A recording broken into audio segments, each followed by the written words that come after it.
Welcome back. As we earlier said, as we're witnessing a boom again in tourism that was highly affected in this summer. Also, we're expecting another boom for this fall and winter, but on other areas also. And this is going to be our second topic for today in the breakfast show. We're very delighted to be having with us Dr. Yehya Abdul, the counselor for tourism. Good morning, Dr. Abdul. Good morning, Ms. Dina. How are you? So first of all, let us talk about the boom that has been affected in summer, and we have been very proud of ourselves and our country also.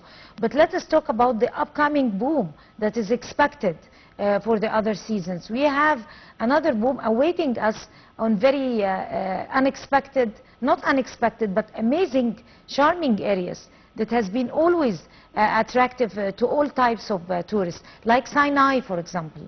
North Sinai, South Sinai, and the places that are surrounding the Red Sea and all those places. How different is it? Well, really, you know, tourism development in Sinai and the Red Sea region was not, like feasible prior to 1973 October War and the Great Victory. It was known before that, prior to that, for fishing and diving and some scanty, tourist projects.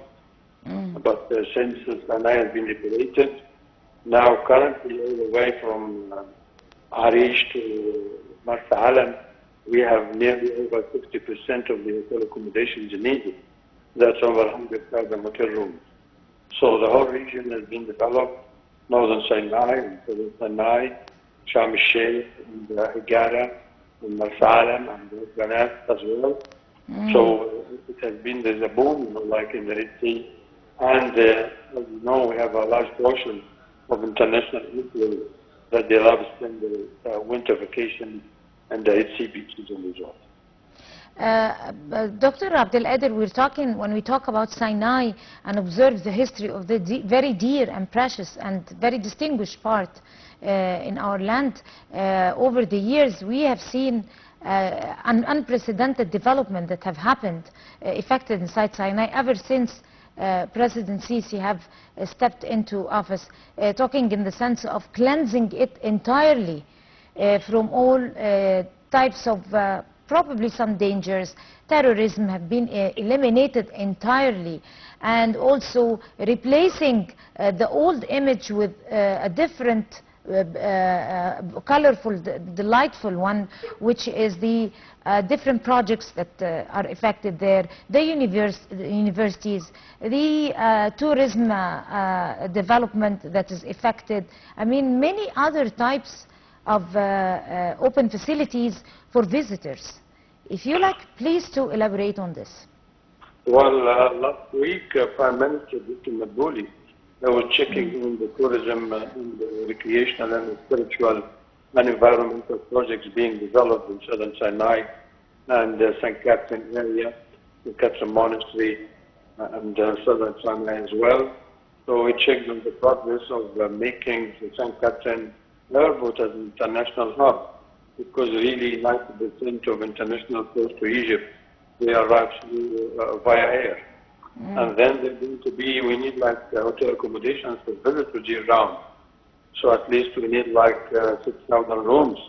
And the resort has been developed in the mountain, as well as lodging facilities in the valley, plus recreation park, plus upgrading, the local medicinal and herbal, history and traditions of the area, and creating a spiritual park, because visitors, some of them, they come for holistic, spiritual, religious objectives to visit the holy site. Others climb the mountains and night, and others, they can exercise sports in Dahab, Nuweiba, and Taba, which is, in the vicinity of southern Sinai. Right, Dr. Abdul, I'm going to mention some names of places. Probably some tourists who have visited frequently Egypt probably didn't cross their mind to know that there are magnificent places here in Egypt that is worth visiting. Like, for example, the Holy Valley. an area there, and also Mount Sinai and the area of the greatest manifestation. So those are all very attractive places to visit. If you would like to talk to us about them so people could know more about those places. Well, this area, like has been recognized for like centuries, because of the development of the St. Catherine Monastery that make it accessible to Greek priesthood and monks, to worship and keep this holy site. And they have like 100,000 manuscripts, which is still very valuable, of course. I visited the place many times. So as pilgrims, they come from all over the world, Orthodox, Catholics, and Protestants to visit it, and Muslims as well. Because this is a holy shrine. We have the Mountain Sinai, and we have the great manifestations, and all these areas, has been, mentioned in the holy books, for Judaism, Christianity, and Islam as well. So it's very prestigious for us from a religious point of view and from a belief point of view. That's why the government is developing the area to make it accessible to the three denominations and add other activities like recreation, like environmental, like meditation, which really is going to show a great influx of tourism to the region. Right. The state had emphasized the development of the Great Transfiguration Project site in the land of peace will be Egypt's gift to the whole world. How is that going to happen? Well, really, the government for the past 17 years, they've been developing the region in support of the Ministry of Tourism, Archaeology, and the Ministry of Culture, and the whole government has been supporting developing the region. So shortly, inshallah, by the end of this year and coming years, we'll see the influx of international visitors, because I've been to Asia and I met many visitors, and they told me they love to visit Egypt for Christian relics in the site. I asked them, they said that we love to visit Mount Sinai, so we got the monastery and spend some time meditating, and worshiping in this holy place, which has been mentioned in religious texts and manuscripts. Right. So the state have emphasized also the efforts, or the assessment of the efforts is very important, that is exerted by the state to transform it into a magnificent destination for all visitors, whether from a religious site, whether from a recreational, environmental purposes, because when we talk about that dear part of our land, it's environmentally speaking, it's very clean, hygiene, it is very attractive to Europeans. It's a meditation place, a place to meditate.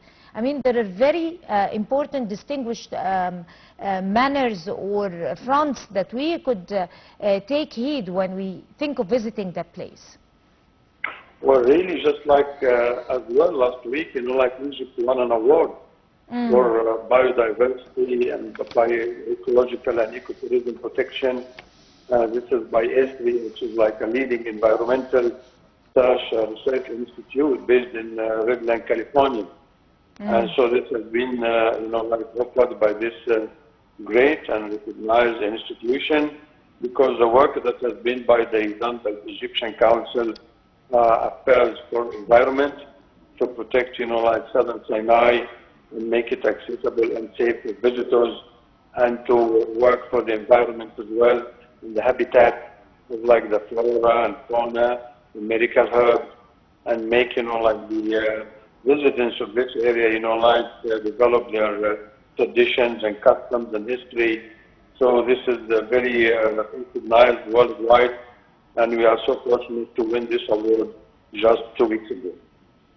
Right. How different is Sinai and its surrounding areas? I mean, environmentally speaking, climately speaking, I mean, when it comes to the climate, when it comes to the ecosystem, I mean, the whole ambience, the place in its own right, geographically even speaking, how different is it from any other place in the world?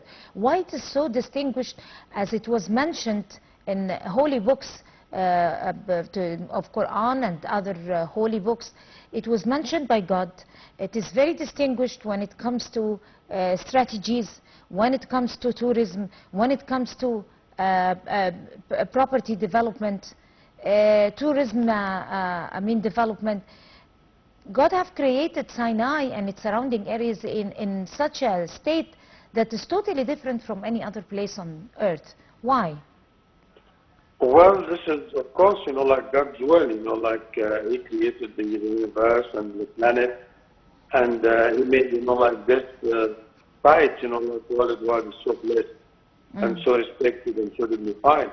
That's why it's only a location that, like that the word Allah has been, revealed, and talked to Prophet Moses, So this is the only time in history we know about it in the holy books. So this is God's, choice to make it so blessed, and that's why this site has been, recognized worldwide place for spiritual, formation and for holistic experiences and for meditation. So it's like a soul-searching location worldwide for all mankind. That's why we'll be seeing the inflows of international travelers coming to the area once we can afford the lodging capacity capable to accommodate. Right. On that note, of course, Dr. Yehya Abdul, the tourism counselor, would like to thank you, sir, talking to us on the Breakfast Show, and you have a magnificent day. And by this, we come to the end of this edition of the Breakfast Show. Many thanks to all of you. Until we see you again tomorrow morning, that's a goodbye.